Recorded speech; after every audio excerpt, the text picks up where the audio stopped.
Jadi sekarang ini kita ada di bagian coffee shop, retail, community space, dan di sebelah situ kita ada kantor kita. Oke. Gitu.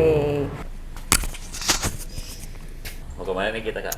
Kita mau ke Kemang. Let's go.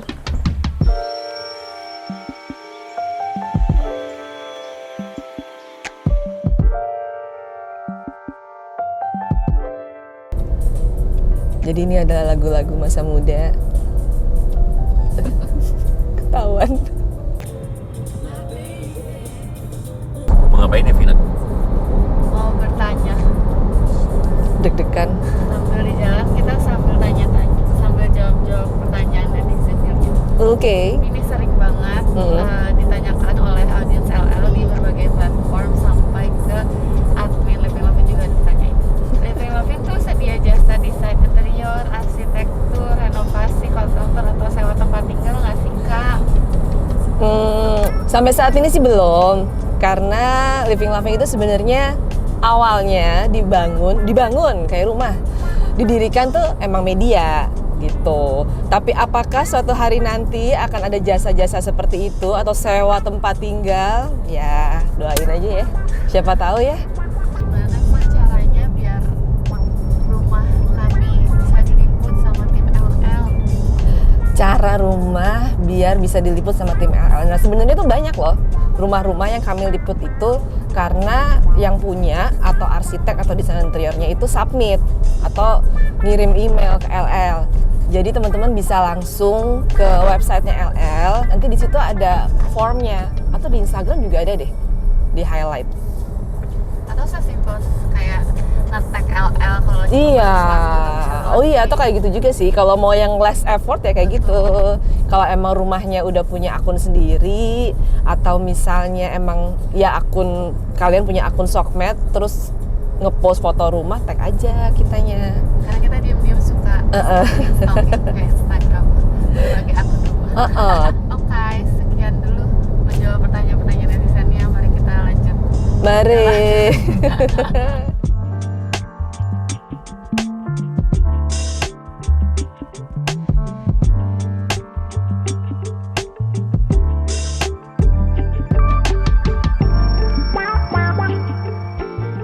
Halo.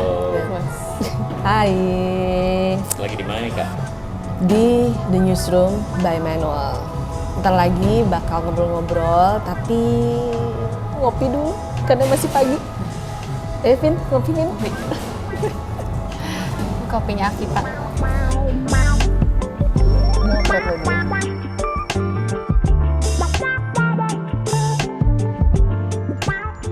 Sekarang aku sudah dengan Hadi. Hai Hadi. Hai guys. Nah, ini kita lagi di mana sih di tempat ini tuh? Ya, makasih Kanika sudah mampir. Kita sekarang lagi ada di The Newsroom. Jadi Newsroom ini sebenarnya adalah headquarter dari perusahaan kita yang namanya New Media Folder, di mana kita punya dua business unit. Jadi satu itu manual, sebuah lifestyle media, dan kedua itu kita ada Zo. Zo itu creative communication studio kita.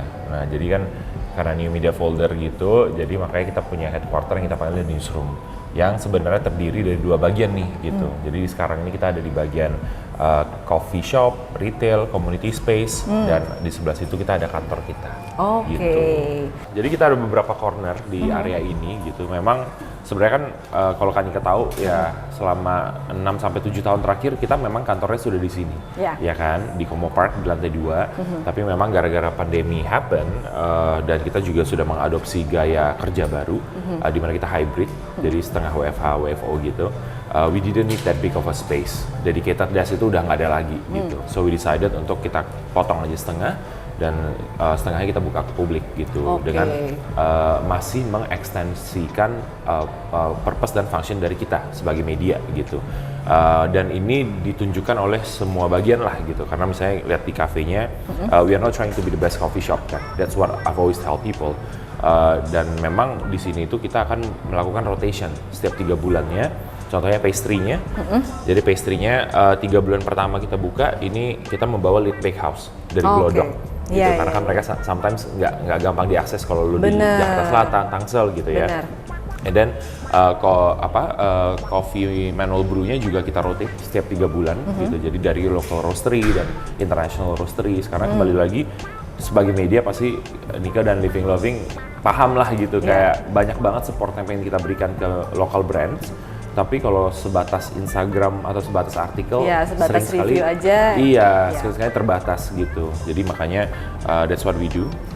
So this is coffee shop area, kita cuma ada coffee dan pastry karena kita belum ada kitchen area. Jadi sebenarnya mejanya kita sendiri pun tidak banyak ya, karena kita ada meja di sini sama di mini auditorium dan communal table. Communal table ini juga kita sebenarnya buat modular sedemikian rupa sehingga ketika kita mau ada standing party ini bisa diangkat. Oh, oke. Karena kan Manual sering ngadain acara, kadang Zo juga sering hosting klien atau acara klien, ya kita sekarang punya tempat sendiri. Dan ini bisa berarti ya, bisa kayak dilepas-lepas. Bisa banget, makanya sometimes kalau kita lepas, satu meja kita tetap gunakan sebagai meja DJ, bisa juga seperti itu. Tapi eventually purpose kita adalah karena kita media, kita sering melakukan talk show, discussion, kita bisa menaruh mejanya di depan sini dan kursinya semua bisa hadap sini. Untuk talk show purposes gitu. Jadi ini bisa buat semacam ya community-nya Manual juga ya? Benar banget gitu. Karena kan konsepnya balik lagi newsroom ya. Salah satu inspirasi kita sih sebenarnya melihat newsroom itu kan konsepnya seperti jantungnya kantor media. Betul. Media apapun itu ya, radio, cetak, online. Dan kalau kita lihat di TV khususnya, misalnya seperti channel-channel berita gitu, pasti kan ada news anchor yang membaca berita, terus ada TV, dan di belakang ada kaca yang anak-anak media lagi kerja nih gitu.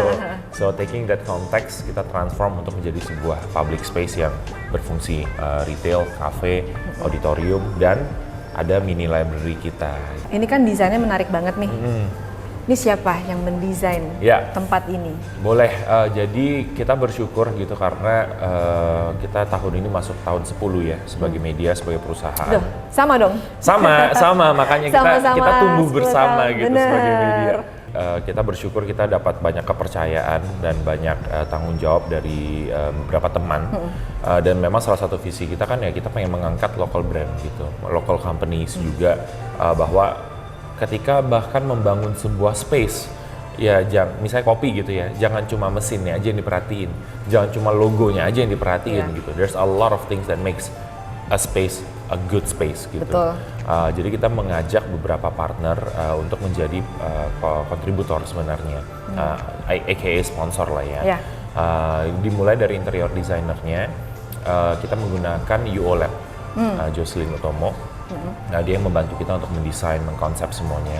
Of course, creative brief datang dari kita, references, necessities, dan kita juga bekerja sama dekat dengan dia. Tapi UO Lab yang bertanggung jawab atas desainnya. Terus kita punya Tofin sebagai sponsor dari mesin kopi kita. Jadi Eagle One yang kita miliki, Victoria Arduino semuanya, dan semua equipment Manual Brew juga disponsor oleh Tofin. Lalu kita punya Oslo Flooring, jadi lantai ini dari Oslo. Pas banget ketika mereka mendukung kita, mereka baru meluncurkan produk ini gitu. Nah, sebenarnya ini SPC, tapi ini SPC. SPC tapi bagus sekali, warnanya tepat seperti apa yang ada di kepala aku. Bisa sesuai ya sama banget, konsepnya. Terus warnanya kayak abu-abu tapi masih ada teksturnya. Yang nggak pengen yang terlalu. Tapi more than that, low maintenance gitu loh. Disapu bisa, dipel bisa gitu kan. Jadi nggak ribet. Iyalah kalau misalnya public space gitu kan butuh yang low maintenance ya. Low maintenance. Terus kita punya Citata sebagai sponsor dari semua marmer kita. Jadi ini semua batu marmer asli. Lalu kita juga punya Malka dan Materium, sebuah perusahaan yang bergerak di bidang metal ya gitu, yang mensponsori meja, kursi, produk-produk furnishings mereka yang ada. Ya sebenarnya ini ya kayak meja Materium, tapi ya kalau yang mereka jual di retail warnanya kan yang pastel-pastel itu ya. Benar. Jadi kalau di sini kita custom. Ini juga semua custom sama mereka. Iya, kursinya juga ya. Betul. Terus kita juga punya SSC Lighting yang membantu kita secara lighting consultancy-nya. Dan kita punya Radio Rumah Oma, gitu, sebuah kolektif yang membantu kita setup audionya. Dari sisi lokasinya, dari sisi pemasangannya, bahkan semua pengkabelannya gitu loh. Sampai kita ada mixer di dalam kantor. Ya, kita jadi mixernya di dalam kantornya. Betul, dan kita ada plug-nya di sana. Jadi intinya space ini udah dibuat sedemikian rupa karena we have a big dream of using this space gitu. Mungkin yang pribadi aku paling excited over the mini library sih sebenarnya gitu. Kenapa? Karena mini library ini kita gunakan dan kita bangun atas keresahan bahwa sepertinya di Indonesia ya, apalagi kita bergerak di dunia media kan, banyak orang Indonesia yang tidak punya akses gitu. Betul. Ke referensi yang bagus, ke majalah yang bagus, ke buku desain yang bagus. Karena memang ya sangat dimengerti gitu, ekosistemnya masih lemah dan buku desain juga nggak murah-murah juga gitu kan. So what we do selama 10 tahun terakhir kita mengkoleksi banyak sekali arsip gitu dari design publication, lokal dan internasional, dan design books yang kita keluarkan untuk kita biarkan publik not only to discover tapi juga explore dan baca. Gitu. Jadi besar harapannya dengan mini library ini teman-teman itu lebih kebuka matanya bahwa media itu tidak harus selalu terpatok ke satu format misalnya. Tapi di satu sisi untuk jadi media punya tanggung jawab yang besar gitu, karena lihatlah banyak media lain yang ngomongnya udah climate change, yang ngomongnya udah tentang gender equality, yang ngomongnya tentang, bahkan ada yang ngomong tentang different perspective about four-legged animals, yaitu dogs gitu kan. Jadi perspektif-perspektifnya di-challenge oleh media yang hopefully teman-teman dengan mereka melihat ini, mereka merasa terinspirasi dan ter-challenge sendiri untuk membuat media atau menjadi bagian dari media yang baik dan benar lah gitu kira-kira. Contohnya ini, ada majalah dari Arab Saudi dan dia memberikan perspektif yang sangat berbeda gitu dengan di mata-mata internasional gitu ya. Kalau kayak tempat di sana mungkin seperti ini gitu. Tapi iya sebenarnya enggak juga gitu. Banyak sekali perspektif yang dilakukan dengan sangat baik. Lokal sih banyak, tapi still one of my current favorites ya. Itu buku dari Jordan Marzuki sih. Bukan yang ini. Bukan ini. Dia ada yang ini nih. The Banda Journal. Nah, yang ini nih sama, jadi kolaborasi antara Muhammad Fadli dan Fatris MF, tapi dipublishnya sama publishernya Jordan. Gitu. Jadi Jordan Marzuki. Jadi nama publishing company Jordan Co gitu. Ya, maksudnya ini adalah salah satu piece of history ya di Indonesia yang sering sekali kayak terlupakan gitu mengenai Banda Nera dan journey-nya dulu sempat menjadi perebutan lah gitu ya. Dan orang-orang civilization-nya seperti apa sekarang gitu.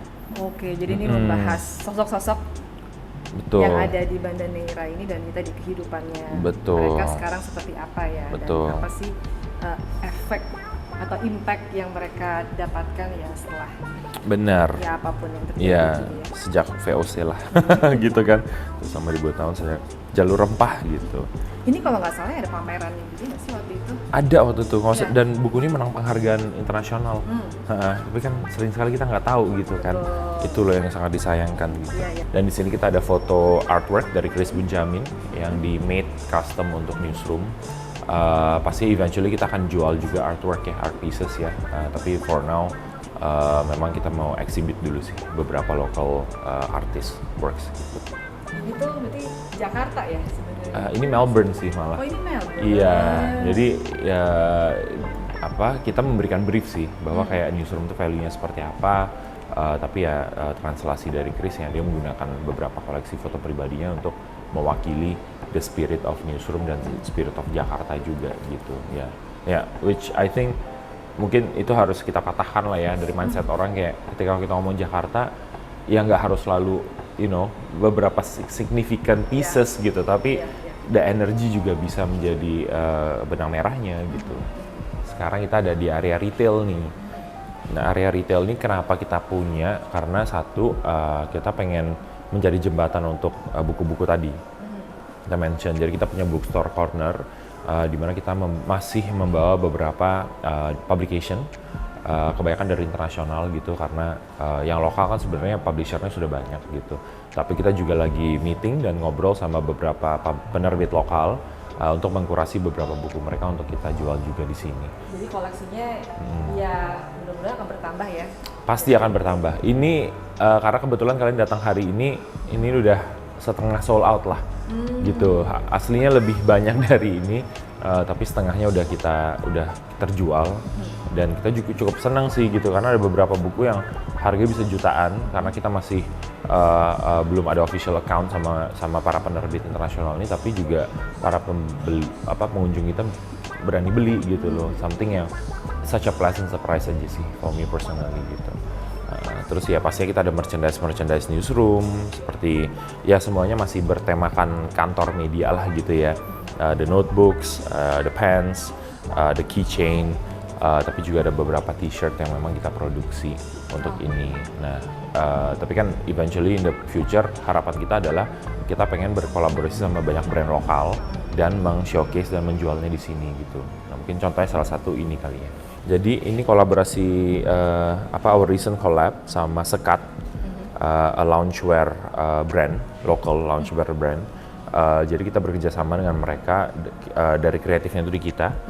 Jadi konsepnya itu ini adalah cerita pengantar tidur yang Julius, our editor in chief, karang sendiri. Gitu. Jadi this is a real story yang setiap pembeliannya itu akan dapat bookletnya, tapi cerita itu dicetak di dalam celana gitu. Jadi kelihatan kalau misalnya dari jauh is just a stripe, pink stripe atau blue stripe, tapi if you look at it, this is actually kayak a bedtime story printed on your pants. Kita lanjut ke kantor? Kantor. Boleh, yuk. Jadi ini size-nya the whole space itu 200 meter persegi. Tapi kita breakdown in half, jadi 100-100 gitu. Oh, benar-benar 100-100 ya? Benar-benar 100, pas banget. Ya, karena dapat 2 natural light di sini, terus dapat 1 natural light di sana. Ini pertama kali Izin ya guys. Permisi. Kok maaf ya, diganggu. Semuanya lagi stres kayaknya. Gimana nih kita dijelaskan dulu. Ini kita di bagian, this is the other side of the store gitu. Jadi ini sebenarnya kantor kita yang jauh lebih kecil, ya exactly sebenarnya setengah lebih kecil ya dari sebelumnya, karena memang balik lagi kita udah menggunakan hybrid working format gitu. Jadi meja-meja ini tidak ada dedicated desk-nya, cuma yang ya siapa cepat dia dapat aja milih di mana. Right now we are standing on the pantry area, sama communal table lah gitu, ketika mereka pengen ada makanan gitu atau pengen berdiri kerja di sini bisa gitu. The reason why we have a pavement di sini mungkin karena kalian living, jadi ini mungkin cukup relevan karena di space ini pada awalnya tidak ada jaluran air gitu. So when we created this pantry-nya juga buat cafe, ya we need to find a way di mana airnya bisa ngalir untuk keselokan di luar gitu kan. Oh ya, makanya jadi betul. Ya, nempel ya. Nempel makanya. Jadi banyak komplikasi itu yang along the way itu some time sih untuk complete the project. 2 tahun to be exact. itu terlalu lama. Jadi tapi karena pelajaran pertama. Jadi banyak hal-hal yang kita pelajari. Tapi udah nyampe sini tapi gue jadi bahas ini. Iya, nggak apa-apa. Tapi ya 2 tahun kan itu memulainya ya. Tapi sebenarnya dream-nya itu dari kapan sih? Dream-nya udah bahkan sebelum mulai manual sih. Serius gitu. Karena ya maksudnya when I started manual I would say 11 years ago, karena ketika gue di Melbourne kan gue udah mulai lay out the business plan gitu.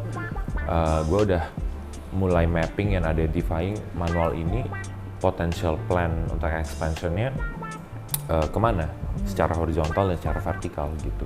So definitely this is one of the things that we've had in mind on how manual could be gitu. And of course there are other things that we are still doing, especially this year. Tapi ya karena kan kita independen ya gitu ya, jadi we didn't have that much money to spare atau to burn gitu, pasti semuanya harus organik. Jadi ya tetap harus work hard to get salary ketutup, gua bisa gajian ketutup, terus habis itu cash flow positif ketutup, baru ada sisa-sisa uang itu yang bisa kita reinvest lagi gitu kan. Tadi soal manual tuh udah 10 tahun nih, perjalanannya dari awal sampai akhirnya di titik ini tuh gimana? Wah, panjang ya? Panjang sih, tapi mungkin agak singkat gimana tuh biar teman-teman tahu. Singkat aja.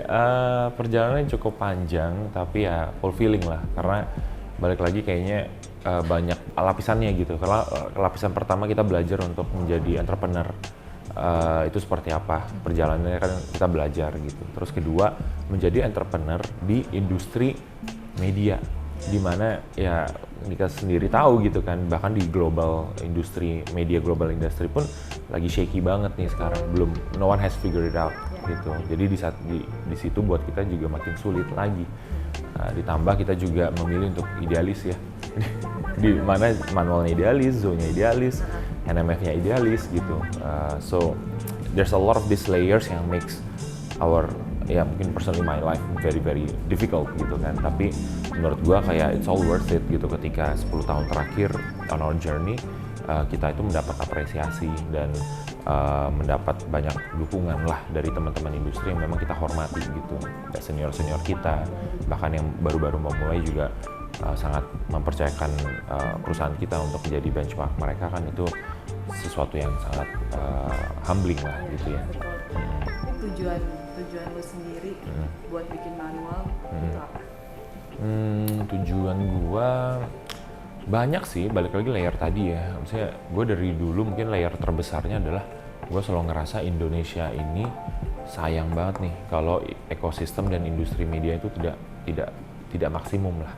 Kita nggak usah bilang berkembang atau menjadi nomor satu di dunia, maksudnya bilang aja kita nggak maksimum, itu jauh dari kata maksimum. Dan itu menjadi sebuah keresahan gitu buat gue yang mungkin kasarnya anak media ya. Saya gue kuliah media, terus gue kerja sebagai jurnalis juga. Ya gue ngerasa Indonesia could be better gitu. Kenapa nggak ada yang start pada saat itu? So I started the company dengan visinya gue pengen merubah standar industri media dengan business unit yang banyak lah. Jadi manual itu it's not the main and it's not the only one. It's only the first step gitu, karena waktu itu memang momentumnya tuh pas banget.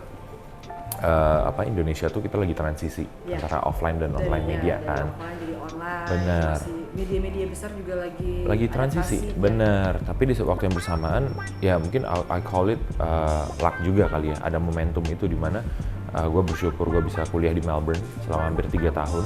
Jadi gue ke-expose banget nih tuh, walaupun gue bukan desainer gitu kasarnya, tapi gue ke-expose gitu tuh good coffees, good museums, good graphic design, good interior gitu yang gue kayak dibaptis gitu. Iya, Melbourne yang salah satu kota kreatif banget. Dunia. Iya. Dan pas banget di Jakarta waktu itu gue juga lihat selain media yang transisi, lifestyle-nya juga lagi transisi. Gitu, kita lihat di 2013 itu tahunnya big specialty coffee shops itu lahir semua bersamaan, seperti Common Grounds, Tanah Merah, 115, Ombe Coffee. Kita ketemu di 115. Kita ketemu di 115 pertama kali di Gandaria kan. Masih berapa orang waktu itu manualnya? 3 atau 4 kali ya. 3 atau 4 orang. Ini masih berdua. Saya masih berdua. It's been a while, exactly. Begitu sih. Lalu kan kayak pertama manual tuh. Kemudian habis itu tambah bisnis unit baru. Betul. Apa aja tuh? Mungkin kalau gue tarik balik sebenarnya awalnya itu kan mimpi gue kayak wah kayaknya gue pengen punya banyak media nih gitu supaya gue bisa membantu touch point industri lebih baik gitu kan. Jadi banyak media yang kayak segmentasinya beda. Exactly. Karena kan that's what a lot of media companies are doing di Indonesia kan. Dan di kepala gue seperti itu. Even kayak Condé Nast gitu misalnya melakukan hal yang sama. Tapi setelah gue jalanin setahun, 2 tahun, wah media beratnya kayak media berat banget. Media baru gitu, media yang lama aja kayak wah ini challenge-nya banyak sekali gitu. Apalagi idealis ya tadi balik lagi. So yang kebetulan tahun kedua kita sih mulai banyak inquiry yang datang gitu ke kita dari teman-teman yang kita liput gitu kayak bantuin dong sosial media kita gitu, bantuin dong gue pengen buka cafe, lu your company bisa bikin logonya nggak gitu. Di situ kita melihat mungkin the next step for us not to have another media gitu, tapi justru to have another creative communication studio yang kita luncurkan, yang memang sudah ada juga di pipeline NMF ya pada awalnya, tapi I didn't think kayak that's gonna be the next step gitu until gue jalanin hidup media seperti apa, terus kayak studio is the next step nih gitu, karena inquiry-nya sudah banyak. Terus ya maksudnya kita bisa utilize talent-talent yang ada untuk melakukan white label services ya, why not, dan ternyata itu juga yang dilakukan oleh perusahaan media luar juga gitu kan. So we did that, we had Malt Studio di tahun ketiga as our graphic design house, tapi habis itu tahun keempat demand social media banyak sekali, so we had another social media agency namanya The Third Company, dan itu berjalan lalu terjadilah pandemi. Di mana pandemi itu berat sekali buat kita semua. Not only clients drop their service ya sama kita, tapi gue merasa ya gue nggak mau PHK orang gitu. Ya kan? So that decision was a very difficult decision karena kita tahu kita masih bocor, kita masih bleeding gitu, tapi at the same time, but we have to do something. we have to be, ya apalagi kita yang punya privilege, ya gue tinggal di rumah keluarga gitu kan kasarnya, so we have to do that, tapi it got so hard to sustain kayak two companies with two different headaches, with two different heads gitu kan, so I decided industri kreatif juga udah rapidly evolving, udah susah untuk bilang kayak gue cuma graphic design house gitu, gue cuma social media. Betul. Clients don't care about that Ya, gitu. karena kan klien juga punya kebutuhan juga. Betul. Dan mereka juga, ya buat mereka akan sangat hassle kalau misalnya graphic design sama si A, Betul. konten sama Betul si B. betul sekali. Ya, Apalagi of course visualnya. beda ya kalau misalnya memang foundernya adalah graphic designer sendiri yang memang udah jam terbangnya udah tinggi gitu. Kalau kita lihat Pak Her di Leboye atau Mas Icus di Arnivora, even Mas Erik di Thinking Room, yang memang mereka tuh design principle-nya dan itu sudah menjadi expertise mereka. Ya silakan gitu, nggak masalah gitu. Tapi kan balik lagi ya, sebagai founder dari company, aku sama Julius, ya kita berdua bukan designer gitu kan. So it become hard to sustain that. Yang malahan kita export itu kan lebih ke dari sisi creative thinkingnya gitu, networking kita, strategic thinkingnya, dan itu yang menjadi kayak daya saingnya Zo sekarang gitu, dimana we can help you to work with whoever you want to work with. Tapi kalau lu nggak mau headache untuk ya kayak seperti Nike bilang tadi, desainnya siapa, interiornya siapa, you can go through us gitu. Kita akan menjadi quote outsource creative director perusahaan lo, gitu. Karena mereka juga nggak semua perusahaan bisa afford a good creative director kan, not because they don't have the money, tapi lebih cari di mana, karena they don't have that network gitu. Jadi pada saat pandemi, akhirnya company sama Malt kita merge menjadi Zo gitu. Jadi Zo ini technically masih muda lah gitu ya. Servisnya itu tadi ya, kreatif dari mulai branding. Ya, mulai dari bahkan brand audit juga kita lakukan gitu untuk beberapa teman atau perusahaan yang kayak there's something wrong with my branding gitu, tapi I don't know why gitu, please help me. Jadi kita bisa mulai dari situ dulu, brand audit, consultingnya, habis itu baru strateginya, apa yang harus dirubah, mau rebranding, mau branding, mau sampai to the point of social media activation-nya, KOL-nya, event-nya, konten aja gitu, itu kita bisa lakukan semua gitu. Kita kasih lihat ini kayak ada. Kalau meja, ini mejanya meja lama kantor kita sebenarnya, cuma kita cat aja biar masih masuk gitu kan. Terus kita bikin partisi yang bisa kita remove seperti ini. Jadi kalau mau ada collaborative work bisa, tapi we understand that a lot of our kids, even me included gitu, gue kerja nggak mau diganggu gitu. Kayak I know someone is there, tapi please don't disturb me gitu. Iya, ada waktunya memang diskusi, tapi betul. ada waktunya diskusi pun Exactly. mengerjakan. Exactly. Dan ini kursinya 100% disponsor sama Oslo Furnishings, bagus sekali kursinya. Tapi bisa di ini nggak sih? Nggak bisa 180 derajat ya, tapi jangan. Tapi bisa far enough to the point that it's very comfortable for you to kayak take a nap gitu if you need to. Apalagi kan kerjanya dari pagi sampai malam ya. Iya, betul. Sorry ya berantakan. Ya, cukup sederhana, cukup kecil, tapi it gets the job done gitu. Berarti ini materium juga ya? Materium dari kursi sama dari mejanya. Tapi yang ini kita nggak custom, tapi memang pas warna ini cocok ke kita karena warna perusahaan kita itu birunya biru ini, gitu. Warna New Media Folder ya. Jadi ya ini menjadi satu color tone yang stand out di tengah-tengah semua keabu-abuan ini, karena memang ya ini representing our company's color lah. Boleh diceritain juga nggak sih? Ini aktivitasnya di kantor ini tuh kayak gimana tuh? Ya, sebenarnya tergantung departemen masing-masing lah ya. Gitu. Tapi at least dari sisi company sih yang kita lakukan, kita kan udah ngelakuin hybrid work format gitu. Jadi formatnya itu setiap hari Senin itu department leaders dari semua units yang wajib hadir. Leadersnya aja gitu, wajib hadir. Terus Selasa sama Kamis itu manual, tim manual saja. Rabu sama Jumat itu tim Zo saja. Tapi of course, having said that, bukan berarti lo nggak boleh hadir ke kantor kalau itu bukan hari lo gitu. Cuma lebih ke ini kan misalnya nih, ini harinya Zo gitu, ya kursinya tolong dikasih ke Zo gitu. Betul, karena kalau semuanya masuk ya jadi nggak muat gitu kan. Ya. Tapi at the end of the day, that's the purpose kenapa kita punya newsroom bagian retail cafe juga kan. Jadi kalau misalnya memang nggak muat atau they want some sort of kayak a different change of setting, ya mereka bisa kerjanya di luar. Exactly, nggak masalah. Jadi WFC tapi di kantor juga. Ini area photoshoot by the way. Sorry agak berantakan. Bisa jadi apapun. Ya, betul. Pas lagi mau photoshoot ya. Betul. Geser-geser. Betul, begitu deh.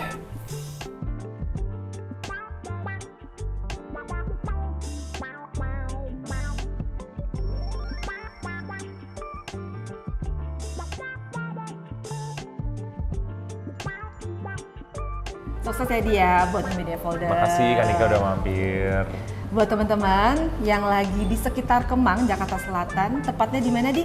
Kita ada di Komo Park lantai 2, tepatnya di Jalan Kemang Timur Raya nomor 998. Silakan datang ke sini, dirasain tempat ini, ya kan? Nongkrong-nongkrong. Kopinya enak juga. Terima kasih. Terima kasih. Approved by Nika. Approved by Nika. Buat teman-teman, kalau ada usulan, ada masukan, pengen kami datang kemana, langsung ya di kolom komen. Thank you, Di. Thank you semuanya. Bye-bye.